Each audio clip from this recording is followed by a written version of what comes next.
Paul McCartney.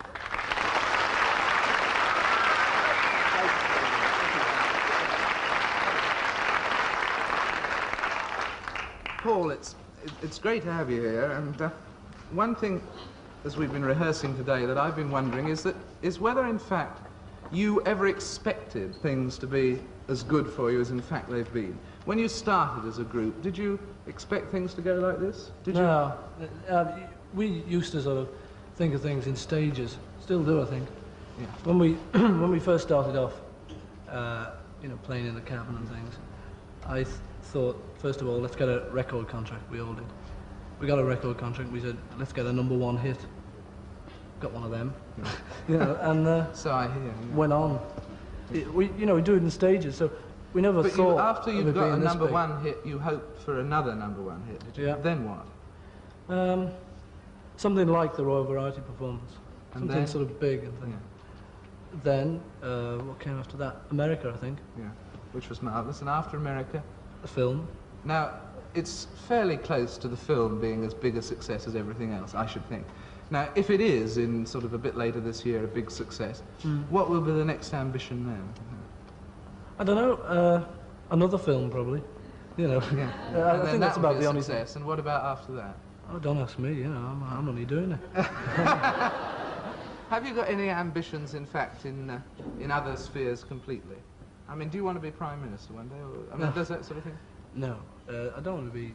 No, nothing like that. No. God. Retire. You know, that's quite. Retire. And when do you think you'll achieve that ambition, in fact? The way things are going, in a couple of years. No, I don't know. No idea. When people usually ask you what's the best thing about being one of the Beatles at this stage, what you usually reply, the money, as the first quip, as fact. But what after that's one of the good things? Being able to do things that you enjoy doing, rather than if, you know, you get a bit of power when you sort of, you know, you reach a certain stage where you get a bit of power, and in that you can suggest things that you want to do to people. Now we can turn around to Brian and say, you know, could we do such and such a thing, like a film? And he can say, well, I'll try and fix it, boy. Yeah. So, you know, and he does. He's good like that, you know. So, useful man to have about. Actually. Oh, he's great. Yes. Yeah. But so the power it gives you basically is a power to do what you want, is it? Yeah. So, you know, rather than sort of being struggling unknowns and trying to do things that we'd never be able to do, we can now do more things that we'd like to. I think that's a sort of a good part of it. And when you write music, which you do a great deal with John Lennon and so on, you write it very much and marvellously in the current idiom.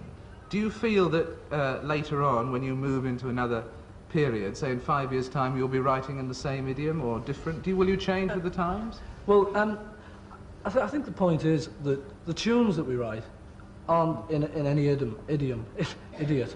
They aren't. It's just, I think it's just the arrangements, like the arrangements of today. For instance, From Me to You, you know, it could be done as a sort of old ragtime tune, especially the middle eight. And so, you know, we're not writing the tunes in any particular idiom.